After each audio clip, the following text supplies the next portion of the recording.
আসসালামু আলাইকুম। ভালো আছেন সবাই?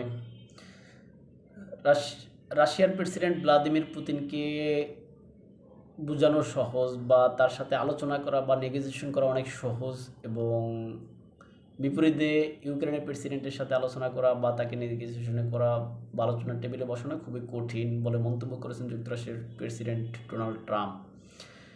এবং তিনি এই কথার মাধ্যমে হয়তো উভয় পক্ষকে শান্ত রাখার চেষ্টা করতেছেন, কেননা তিনি একদিন আগেই রাশিয়ার ব্যাংক খাত এবং ব্যাংক খাতের উপরে যে নিষেধাজ্ঞা দিবেন বলে ইঙ্গিত দিয়েছেন এবং রাশিয়ার পণ্যের উপরে যে শুল্ক আরোপ করেছেন, এতে হয়তো ইউক্রেন খুশি। আবার রাশিয়াকে খুশি রাখার জন্য তিনি হয়তো ইউক্রেনকে বা ইউক্রেনের প্রেসিডেন্টকে সামলানো কঠিন এই কথা বলতে পারেন।